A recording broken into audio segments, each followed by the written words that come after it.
नमस्कार दोस्तों। मेरा नाम डॉक्टर मुकेश पांडे है और मैं एशियन अस्पताल फरीदाबाद में न्यूरो सर्जरी विभाग का डायरेक्टर और हेड डिपार्टमेंट हूँ। आज हम लोगों के लिए बात करेंगे, बड़ी कॉमन सी समस्या होती है गर्दन का दर्द, जिसे लोग सर्वाइकल बोलते हैं। तो सर्वाइकल का दर्द क्यों होता है, क्या उसके लक्षण होते हैं, कब माना जाए, कौन से लक्षण हैं जिनकी वजह से हम माने कि ये दर्द सीरियस है, हमें किसी विशेषज्ञ की आवश्यकता है मिलने की, और बचने के लिए या कुछ दर्द जो हो रहे हैं सर्वाइकल के उनको ठीक करने के लिए क्या उपाय करें। तो पहला, सर्वाइकल का दर्द क्यों होता है। अमूमन गर्दन के गलत पोस्चर्स में बैठने से सर्वाइकल का दर्द होता है। आजकल पिछले जैसे सालों से जब मोबाइल का जो चलन हुआ है, उसमें हम अगर यूं करके मोबाइल देख रहे हैं, नीचे की तरफ मुंह करके मोबाइल को देख रहे हैं, तो ये एक बहुत ही ख़राब पोस्चर है। हमारी गर्दन को ऊपर वाले ने सीधा रखने के लिए बनाया गया है। वी आर बाइपिडल्स और हमारी गर्दन सीधे रखने के लिए बनाई गई है। अगर हम यूं गर्दन करके रख रहे हैं, कोई भी काम कर रहे हैं लगातार, अगर आगे झुकाकर गर्दन को, तो यह है बराबर है इस बात के कि जैसे हमने 8 पाउंड का वेट अपने सर पे लगातार रखा हुआ है। और उतने वेट का अगर इफेक्ट एंगल की वजह से आ रहा है, तो आप समझ सकते हैं कि आपकी गर्दन की मसल्स, उसकी हड्डियाँ, डिस्क किस तरह से ख़राब होंगी।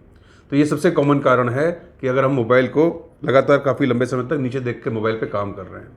दूसरा आता है अगर हम टाइपिंग कर रहे हैं, यानी कोई भी गतिविधि जिसमें लंबे समय के लिए गर्दन को आगे की तरफ झुका रहे हैं, वो गर्दन के परेशानियों का सबसे कॉमन, सबसे इंपॉर्टेंट कारण आज की तारीख में बनता है। लक्षण क्या होते हैं। अमूमन लोगों को पीछे गर्दन के इस हिस्से में और कंधे तक दर्द हो सकता है, गर्दन में भारीपन, इवन इस वाले हिस्से में सर में दर्द, ये भी सर्वाइकल की निशानी होता है। यानी कि सिर्फ ज़रूरी नहीं है गर्दन में ही दर्द हो, सर के पीछे वाले दर्द भी, मेरी जो प्रैक्टिस में मैंने महसूस किया है, वो भी ऑलमोस्ट 70-75% लोगों में सर्वाइकल के कारण ही होता है। वो कहते हुए आते हैं कि सर में दर्द है, बट इट इज़ सर्वाइकल का पेन। बचने के लिए क्या करना है। कुछ लक्षण जिनको हमें सीरियसली लेना है कि अगर सर्वाइकल के साथ साथ, गर्दन के साथ साथ हाथ में दर्द जाना शुरू कर दे, हाथ में झुनझुनी या सुन्नपन होने लगे, या हाथ से सामान उठाने में ऐसा लगे कि इस हाथ में कुछ कमजोरी सी लग रही है बनस्पत दूसरे हाथ के, अगर ये लक्षण आपको हैं तो ये सीरियस लक्षण हैं। इन लक्षणों के साथ हमें अपने सर्वाइकल के दर्द को नॉर्मल सर्वाइकल का दर्द नहीं मानना है, उसको एक सीरियस पेन मानते हुए किसी विशेषज्ञ से, न्यूरो विशेषज्ञ से जो इस चीज़ को देखते हैं, राय लेनी है। बचने के लिए क्या करना है। जैसा कि मैंने बताया कि कारण क्या है, गर्दन का आगे की तरफ झुकना, ये सबसे बड़ा कारण है। एक मोटा पिलो लेके सोना भी, मोटी तकिया लेके सोना भी, उससे भी सेम चीज़ होती है कि जब आपने मोटी पिलो लगाई है तो आपकी गर्दन आगे की तरफ झुक जाएगी। तो वह मोटा पिलो लगाना भी उसी तरह से सर्वाइकल पेन्स का कारण बनता है। बचने के लिए नेक पोस्चर्स अगेन प्लस नेक एक्सरसाइजेस।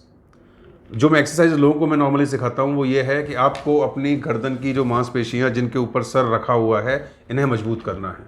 इन्हें मजबूत करने का सबसे सिंपल तरीका क्या है, आप आइसोमेट्रिक एक्सरसाइज कीजिए। आइसोमेट्रिक मीन्स कि आपको हाथ पीछे रखिए सर पे और गर्दन को आगे की तरफ खींचिए, सर को उसी पोस्चर में रखना है। जब आप ऐसा कर रहे हैं तो आपकी इन पीछे की सारी मसल्स की एक्सरसाइज हो रही है।